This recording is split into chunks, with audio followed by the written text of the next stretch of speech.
morando aqui nos Estados Unidos, estudando aqui no Southwestern Baptist Theological Seminary, por causa do meu marido. Meu marido tem um chamado para ser pastor e ele está aqui fazendo MDiv, que é um mestrado em divindade. Eu cheguei aqui achando que eu não ia ter nada para fazer e tudo mais. E aí eu descobri um curso de mulheres que tem um foco na parte de mulheres, na parte infantil e na parte de teologia. Acabei ganhando uma bolsa e desde então eu tenho estudado com algumas pausas no meio do caminho. De um tempo pra cá, eu tenho ansiado por poder dividir isso com vocês. Mas eu sempre fico naquela, mas não dá tempo, as meninas não deixam, nunca vai ficar perfeito. Não vai ficar perfeito, tá? Então já aviso que não vai ser aquela coisa extraordinária, não é. Mas é a maneira que eu encontrei de poder falar um pouco do que eu tenho aprendido aqui, para que eu possa também inspirar vocês da mesma maneira que eu tenho sido inspirado por Deus, que eu seja um instrumento. E um dos últimos cursos que eu fiz foi sobre esse livro daqui. Esse livro fala basicamente sobre os atributos comunicáveis de Deus. Eles são 10 atributos, entre eles a santidade, o amor, a bondade, a justiça, a graça, a misericórdia, a fé, a paciência, a verdade e a sabedoria. Eu vou falar sobre a justiça. Eu escolhi justiça porque é um tema que muitas pessoas não querem ouvir. Um tema que quando você vai no YouTube, quando você tá muito ansiando pela palavra de Deus, você não vai buscar isso. Não existem hinos cantando a justiça de Deus. Não existem músicas cantando a justiça de Deus. Não existe. Porque na verdade a gente tem medo. Mas quando eu fui descobrindo o que seria uma das vertentes da justiça de Deus, que não é apenas o julgamento, aquele julgamento final nos últimos dias, e não é apenas isso. É uma coisa que eu percebi que é muito maior que tudo isso. De como eu disse, são os atributos comunicáveis. Vou abrir um parênteses para falar o que é atributo comunicável de Deus. O atributo comunicável de Deus é aquele atributo que se comunica conosco de maneira que a gente tem que refletir isso. A gente é a imagem e semelhança de Deus, in His image.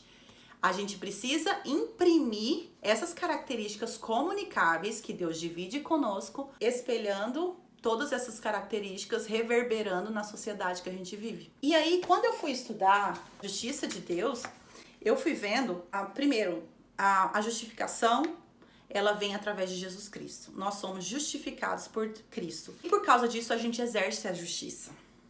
Como que a gente exerce essa justiça? Julgando. Eu fico vendo muita coisa no Facebook, muita no Instagram, falando, não julgueis pra não ser... Não é nada disso que eu tô falando. Não é nada disso que eu tô falando. Eu tô falando da justiça nos dois significados no grego que ela tem. Um é mishpa. Alguém que fala grego aí pode me ajudar? E a outra é tzedekah. O mishpa é você tratar os outros de maneira igual. E o tzedekah é você ser justo para viver a vida em correto relacionamento com Jesus e com Deus.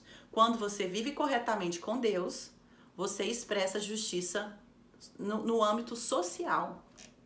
Quanto mais próximo você está de Deus, mais próximo você vai assimilando aqueles atributos comunicáveis de Deus e você vai reverberando tudo na sociedade. Um versículo que eu peguei, que eu achei que é assim, que o livro cita, e eu achei, só que eles citam vários, mas eu peguei esse daqui achando que ele é o que mais exprime. Como que você vai exercer a justiça? Como que você vai tratar as pessoas de uma maneira igual? Mostrando que você tem Deus, mostrando que você tem Jesus. Como que você vai fazer isso? Para mim, o que mais resume de maneira aplicável é esse daqui. Pois eu tive fome e vocês me deram de comer. Eu tive sede e vocês me deram de beber. Fui estrangeiro e vocês me acolheram. Necessitei de roupas e vocês me vestiram. Estive enfermo e vocês cuidaram de mim. Eu estive preso e vocês me visitaram. Então os justos lhe responderam: Senhor, quando te vimos com fome e te demos de comer? Ou com sede e te demos de beber? Quando te vimos estrangeiro e te acolhemos? E necessitado de roupas e te vestimos? Quando nós te vimos enfermo e nós fomos te visitar? Ou preso? Então o rei responderá: digo-lhes a verdade, o que vocês fizeram a algum dos meus menores irmãos, a mim também o fizeram. E aí ele tem duas partes, aí ele fala aqui na outra parte. Então, esse aqui fala assim, aí os justos foram e perguntaram. Então, para os justos, ele respondeu, vocês fizeram isso. Quando você fez para um menor, quando você fez para um necessitado, quando você fez para um preso, quando você fez para um enfermo, você fez para mim. E aí vem o outro lado, que é o oposto da história. Pois eu tive fome e vocês não me deram de comer. Tive sede e nada me deram para beber. Fui estrangeiro e vocês não me acolheram. Necessitei de roupas e vocês não me vestiram. Estive enfermo e preso e vocês não me visitaram. E eles então responderão: Senhor, quando te vimos com fome ou com sede ou estrangeiro ou necessitado e não te ajudamos? Ele respondeu: digo-lhes a verdade, o que vocês deixaram de fazer a algum destes mais pequeninos, também a mim deixaram de fazê-lo. Isso daqui, a primeira parte, é você expressar a justiça de Deus. Segundo, os dois maiores mandamentos. Primeiro, você ama a Deus sobre todas as coisas. Você ama a Deus de tal forma que você obedece a Deus. Que você pratica as coisas que Ele fala para você praticar. Que você lê os seus mandamentos e você mantém no seu coração, de forma prática. O segundo mandamento, que é amar o seu próximo como a ti mesmo. E os discípulos perguntaram, mas quem é meu próximo? Todos esses são nossos próximos. Como exemplo disso, peguei a Rainha Esther. A Rainha Esther, ela, por ocasião das circunstâncias, ela aconteceu, que a gente entende que é a providência de Deus. Ela aconteceu de estar casada, de ser escolhida para casar com o rei Xerxes, muito poderoso na época. E ela, judia, órfã, o seu tutor era Mordecai, tio dela, e ela casou com ele. O chefão lá, abaixo do rei, o vice-rei, declarou um decreto para a matança de todos os judeus. E ela foi tão sábia, lógico que o Mardoqueu interviu nisso, né? Ele foi voz de Deus naquilo. Ele falou assim, rainha, às vezes você foi escolhida para ser rainha para você ser voz. Para você ser voz para aquelas pessoas que não podem ser voz. Às vezes você foi escolhida para isso porque tem um propósito nisso. Então, não deixe isso passar. Tá bom, eu vou declarar um jejum. Ela fez um jejum de 3 dias e 3 noites, sem comer e sem beber nada, isolada. Depois que acabou esse período de jejum, ela foi falar com o rei.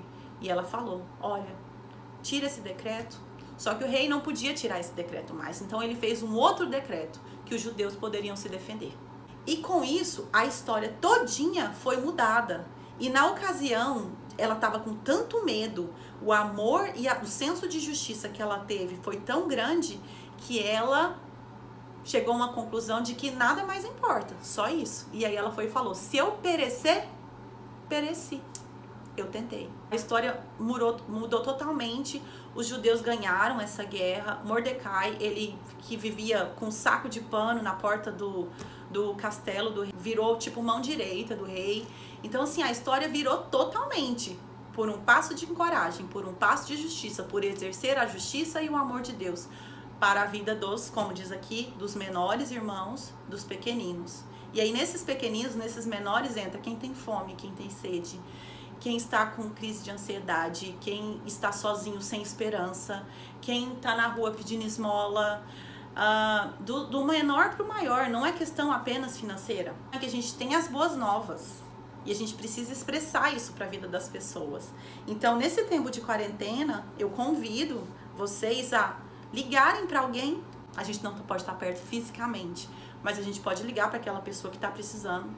Não da gente, não é a gente, não é sobre nós, é sobre a palavra de Deus em nós. É sobre o que a gente expressa, sobre aquilo que a palavra de Deus reverbera através de nós, socialmente, para as pessoas. Isso, gente.